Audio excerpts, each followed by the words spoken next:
Hello friends, good morning to all of you. आज के कुछ इंपॉर्टेंट करंट अफेयर्स को डिस्कस करते हैं। Robert Golob becomes prime minister of Slovenia. Slovenia के नए प्रधानमंत्री कौन बन गए हैं? रॉबर्ट गोलोब बन गए हैं, जिन्होंने क्या किया, वहाँ उस कंट्री के लगातार 3 बार प्राइम मिनिस्टर रहने वाले, जिनका नाम क्या है, जानेब जंसा, इनको हरा करके ये वहाँ के नए प्राइम मिनिस्टर बने हुए हैं। यहाँ पे कुछ डेटा दिया हुआ है। इनको 34% वोटिंग मिली हुई है और जो इसके जस्ट पहले थे उनको 24% की वोटिंग मिली है, तो इन्होंने जीत हासिल करी हुई है। स्लोवेनिया के कैपिटल की बात की जाए तो जुब्लाजना, ये है वहाँ की कैपिटल। और प्रेसिडेंट कौन है? बोरुट पहोर वहाँ के प्रेसिडेंट है। और करेंसी वहाँ क्या चलती है? यूरो चलती हैं। तो ये इंपॉर्टेंट हमको नाम याद रखना है, रॉबर्ट गोलोब, जो कि स्लोवेनिया के नए प्राइम मिनिस्टर बने हैं। नेक्स्ट है Vladimir Zelensky gets John F Kennedy award. ये जो हमारे यूक्रेन के जो प्रेसिडेंट है, जिनका नाम क्या है, व्लादिमीर जेलेंस्की, इनको एक अवार्ड से नवाजा जाएगा, जिसका अवार्ड का क्या नाम है? John F Kennedy. ये यूक्रेनियन प्रेसिडेंट है जो कि इनको सेलेक्ट किया गया है इस अवार्ड के लिए। किस बात के लिए? इन्होंने अपनी डेमोक्रेसी को बचाने के लिए इन्होंने बहुत हद तक इन्होंने अपने कंट्री के लिए लड़ाई करी है यूक्रेन से, अपने सेक्रीफाइस बहुत सारा किया है। तो इस चीज़ को लेकर के इनको ये अवार्ड दिया जा रहा है। Untiring sacrifice for of the Ukrainian people, Ukraine के लोगों के लिए जो रसिया का अटैक यहाँ पे चल रहा है, तो अपने देश को बचाने के लिए, वहाँ की कंट्री को बचाने के लिए इन्होंने बहुत सारा सेक्रीफाइस किया हुआ है। ड्यू टू दिस रीजन यहाँ पे इनको ये अवार्ड दिया जा रहा है, John F Kennedy award. Caroline Kennedy and Jack Schlossberg will present the award on May 2022। 22 मई को इन दोनों के द्वारा ये अवार्ड को प्रेजेंट किया जाएगा, जो कि कहाँ पे होने वाला है? बोस्टन में होने वाला है। तो ये इंपॉर्टेंट अवार्ड का नाम याद रखना है, जॉन एफ कैनेडी अवार्ड। किसको मिल रहा है? यूक्रेन के जो राष्ट्रपति हैं व्लादिमीर जेलेंस्की, अपने देश के डेमोक्रेसी को बचाने के लिए, अपने देश के लोगों को बचाने के लिए बहुत बड़ा सेक्रीफाइस करने के लिए ये अवार्ड दिया जा रहा है। नेक्स्ट है हमारा Dhanlaxmi bank signs pact with CBDT and CBIC for tax collection. जो धनलक्ष्मी बैंक है, इसने क्या किया है? CBDT क्या होता है? Central board of direct taxes. और CBIC क्या होता है? Central board of indirect tax and customs. इसके साथ साइन अप किया हुआ है, टाई अप किया हुआ है, ताकि वहाँ क्या हो सके? टैक्स कलेक्शन किया जा सके। तो RBI के द्वारा ये ऑथोराइज किया गया है and controller general of accounts के द्वारा यहाँ पे किया गया है। इससे क्या होगा कि जो भी कस्टमर्स हैं वो अपना डायरेक्ट टैक्स पे कर सकते हैं, या फिर GST पेमेंट्स और भी अदर तरह के टैक्सेस इस बैंक के ब्रांच में जाकर के ये यहाँ पे टैक्स पे कर सकते हैं। तो धनलक्ष्मी ने CBDT और CBIC के साथ एक टाई अप किया हुआ है टैक्स कलेक्शन के लिए। नेक्स्ट है हमारा Indian navy's NIETT signs pact with IIM Kozhikode to exchange best practices. यहाँ पे बोला जा रहा है कि जो इंडियन नेवी है उसकी एक सब्सिडरी बोल सकते हैं, जो टेक्नोलॉजी वगैरह मैनेजमेंट फील्ड को लेकर के डील करती है, national institute of educational and training technology, इसने IIM कोझिकोड के साथ साइन अप किया हुआ है, ताकि ये क्या हो सके, इनका जो एक्सपर्टीज़ है मैनेजमेंट के फील्ड में और भी जो एजुकेशनल साइकोलॉजी है, इंस्ट्रक्शनल लीडरशिप है और मैनेजमेंट के फील्ड में ये और बेहतर कर सके। तो इसी के लिए इंडियन नेवी की जो NIETT है, IIM कोझिकोड के साथ एक टाई अप की हुई है। नेक्स्ट है हमारा Capgemini CEO Ashwin Yardi appointed UNICEF युवा बोर्ड को चेयरमैन। ये कैप जेमिनी एक फ्रांस की कंपनी है, MNC कंपनी है, IT कंपनी है, वहाँ पास information technology and consultancy company है। तो उसी के CEO है अभी क्या, जिसका नाम है अश्विनी यादरी। उनको यूनिसेफ के युवा बोर्ड का चेयरमैन बना दिया गया है। He will be the co chair along with the Yasumasa Kimura, जो यूनिसेफ के रिप्रेजेंटेटिव है, उनके साथ साथ ये को चेयर भी रहेंगे। ये जो यूनिसेफ का जो युवा बोर्ड है, ये किस चीज़ पे काम करता है? उसका लक्ष्य क्या है? Improve skilling, community development and economic opportunity for young people.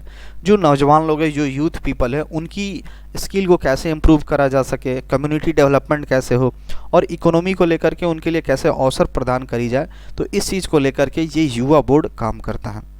It is a platform that brings young people together with private sector.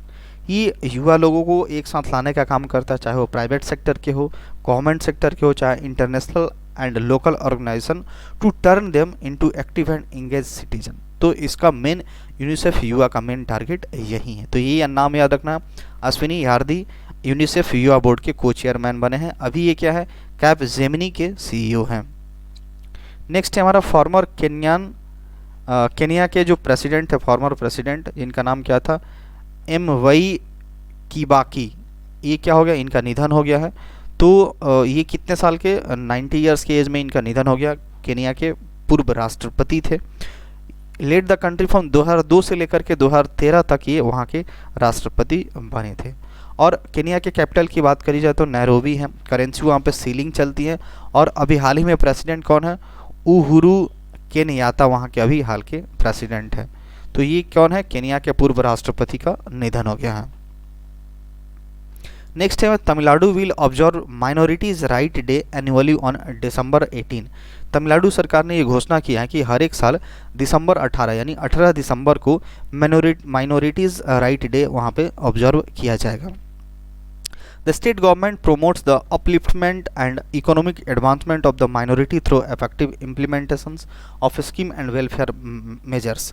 वहाँ की जो सरकार है उसका ये टारगेट है कि जो वहाँ के माइनॉरिटीज़ लोग हैं, अल्पसंख्यक जो लोग हैं, उनको क्या किया जाए, उनको बेहतर स्कीम ला करके, बेहतर वेलफेयर्स मेजर्स ला करके उनको प्रमोट किया जाए, उनको अपलिफ्टमेंट का काम किया जाए ताकि उनका इकोनॉमिक डेवलपमेंट हो सके। तो इसी को लेकर के यहाँ पे तमिलनाडु सरकार ने 18 दिसंबर को माइनॉरिटी राइट डे मनाने का फैसला किया है। और इस स्कीम के बारे में या फिर इस डे के बारे में यहाँ पे और कुछ दिया गया है। Minority girls students in rural areas to pursue their studies would provide education of RS 500। अगर कोई लड़की अगर माइनॉरिटी कम्युनिटी से बिलोंग करती हैं और वो 3 से लेकर के 5 स्टैंडर्ड में पढ़ती हैं तो उसको 500 रुपया का ऐड सहायता दिया जाएगा। और जो क्लास 6 हैं और क्लास 6 की जो लड़की हैं उसको 1000 रुपये का यहाँ पे एक सहायता राशि प्रदान करी जाएगी। तो काफ़ी इंपॉर्टेंट है, काफ़ी इंपॉर्टेंट इनिशिएटिव है तमिलनाडु गवर्नमेंट के द्वारा जो शुरू करी जा रही है। तो हर साल तमिलनाडु गवर्नमेंट 18 दिसंबर को माइनॉरिटी राइट्स डे सेलिब्रेट करेगा। नेक्स्ट है हमारा India to host 21st world congress of accountants WCOA 2022। जो हमारा ICAI है, institute of chartered accountant of India, ये क्या करेगा, will host 21st world congress account. ये 21वां ये WCOA मनाया जा रहा है फर्स्ट टाइम, 118 साल में ये पहली बार मनाया जा रहा है। About 6000 top accountants from 130 country will participate in programme physically. लगभग 6000 के अकाउंटेंट इसमें भाग लेंगे। 130 कंट्री पूरा अक्रॉस 130 कंट्री से 6000 टॉप अकाउंटेंट इसमें भाग ले रहे हैं। ये कब से कब तक होगा, 18 नवंबर से 21 नवंबर तक होगा।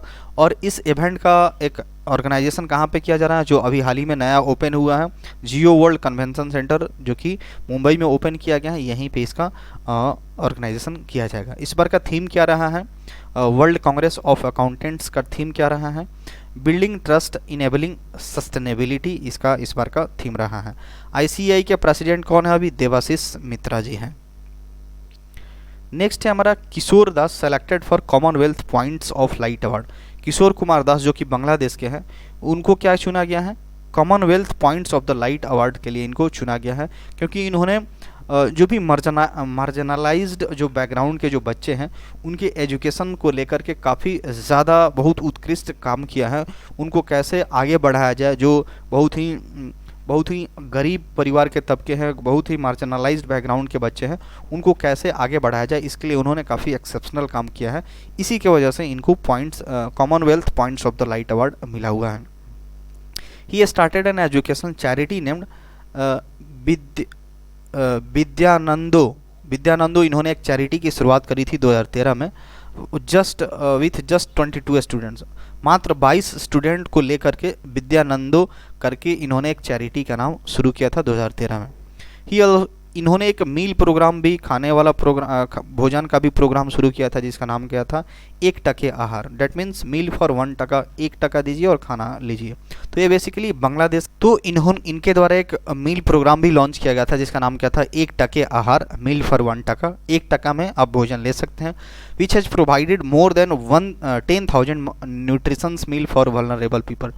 तो overall we can say that कि इन्होंने एक मार्जिनलाइज्ड बैकग्राउंड के बच्चों के लिए बहुत बेहतर काम किया हुआ है। इसी के वजह से इनको यहाँ पे कॉमनवेल्थ पॉइंट्स लाइट अवार्ड मिला है। नाम क्या होगा, किशोर दास, कहाँ, किस देश से बिलोंग करते हैं, बांग्लादेश के ये हैं।